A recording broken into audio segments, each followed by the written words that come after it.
Pulivendula MLA Jaganmohan Reddy తన ఫ్రస్ట్రేషన్తో చివరికి తన సొంత వాళ్ళని, తనకి కష్టంలో నిలబడినటువంటి వాళ్ళని, తన తప్పుడు పనుల్లో భాగస్వాములుగా ఉన్నటువంటి వాళ్ళని, తన తప్పులన్నీ తెలిసినటువంటి వాళ్ళని కూడా దూరం చేసుకునేటువంటి పరిస్థితికి వెళ్ళిపోతున్నట్టుగా తెలుస్తూ ఉంది. జగన్మోహన్ రెడ్డి తన తమ్ముడు కడప ఎంపీ అవినాష్ రెడ్డి చెంప పగలగొట్టినట్టుగా తెలుస్తూ ఉంది.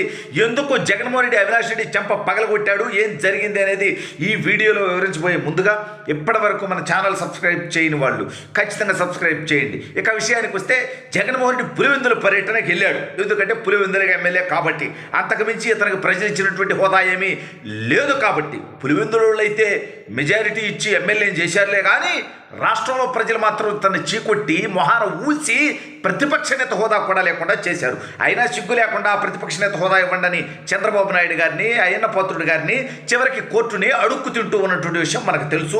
అసెంబ్లీకి కూడా పోనటువంటి విషయం మనందరికీ తెలుసు. అయితే జగన్మోహన్ రెడ్డి గత 3 రోజులుగా సరే క్రిస్మస్ సెలబ్రేషన్స్ అనివ్వండి, లేకపోతే బయట పని బాట లేకుండా కానివ్వండి, లేకపోతే వచ్చే ఎన్నికల్లో పులివెందుల్లో కూడా ఓడగొడతారేమో ప్రజలు, ఎందుకంటే వాళ్ళ సమస్యలు అసెంబ్లీకి తీసుకురావట్లా. పులివెందుల ప్రజలు ఎమ్మెల్యేగా గెలిపిస్తే ఇతను కనీసం అసెంబ్లీకి రావట్లా. ఈ అంశంలో పులివెందుల్లో కూడా వ్యతిరేకత వస్తుందేమో అని ఈ పోటుగాడు పులివెందుల్లో ప్రజాదర్బారు పెట్టాడు. లోకేష్ అన్నను చూసి నేర్చుకున్నాడు ఈ జగన్మోహన్ రెడ్డి కూడా పులివెందుల పులకేసి అనబడేటువంటి వ్యక్తి. ఎందుకంటే ఇతను ముఖ్యమంత్రిగా ఉండి ప్రజాదర్బారు ఏనాడైనా పెట్టాడా?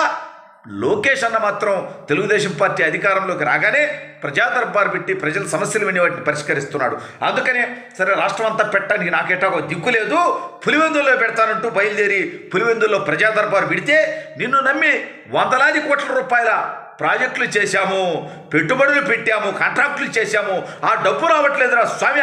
నువ్వేమో ఎలక్షన్ల ముందు అడిగితే అన్న వచ్చేది మనమే అన్నా, మళ్ళీ సీఎం మనమే అన్నా, 30 ఏళ్ళు సీఎం మనమే అన్నా, ఇచ్చానంటివి. ఇప్పుడేమో కలవకపోతుంటివి, ఇంట్లోకి రానికపోతుంటివి, ఏం చేయాలరా స్వామి అని చెప్పి కొంత దాడికి దిగే విధంగా తీవ్ర వాగ్వాదాలు జరగటం, ఇంటి మీద రాళ్లు రువ్వటం, ఇవన్నీ పులివెందుల్లో కూడా జగన్మోహన్ రెడ్డి పురుగుపోతుండటం.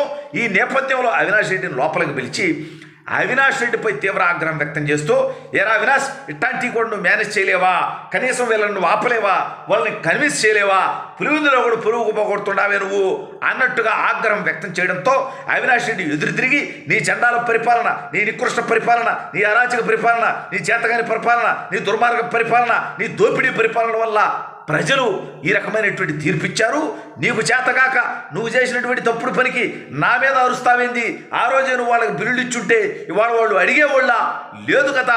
నీ చండాల పరిపాలన గురించి ప్రజలు ఈ రకంగా రియాక్ట్ అవుతూ ఉంటే నువ్వు నా మీద ఆగ్రహం వ్యక్తం చేస్తే కుదరదు అంటంతో ఇక చేయటానికే ఉంది, చేతగానోడు చెంపదెప్పలు కొట్టడం తప్ప అన్నట్టుగా జగన్మోహన్ రెడ్డి అవినాష్ రెడ్డిపై నాకే ఎదురు తిరుగుతావా, నన్నే ప్రశ్నిస్తావా, నన్నే తప్పు పడతావా అంటూ అవినాష్ రెడ్డి చెంప పగల కొట్టినట్టుగా తీవ్రంగా, అది కూడా వరుసగా 2 దెబ్బలు ఒకేసారి కొట్టినట్టుగా తెలుస్తూ ఉంది.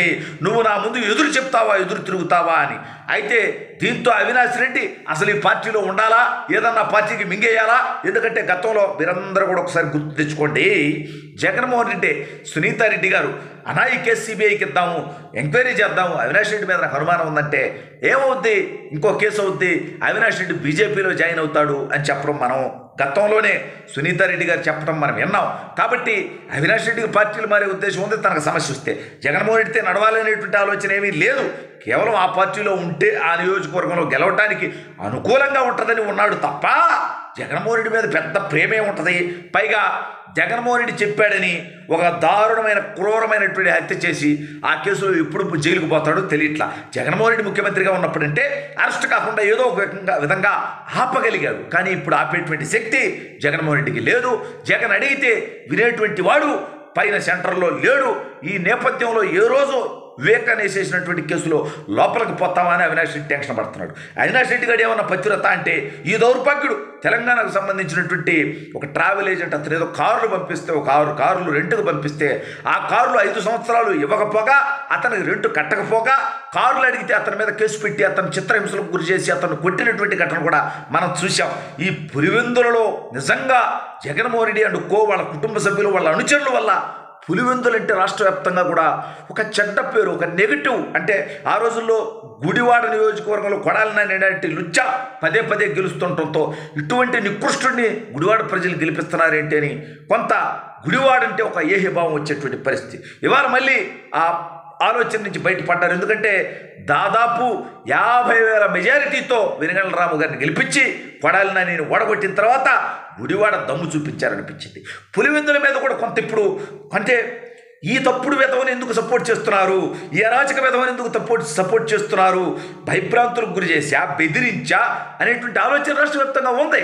అయితే నిన్న నీటి సంఘాల ఎన్నికల్లో బీటెక్ రవి గారి నాయకత్వంలో పులివెందుల్లో ఒక్క సీటు కూడా వైసీపీ గెలవకుండా మొత్తం తెలుగుదేశం గెలవటం మనం చూసాం.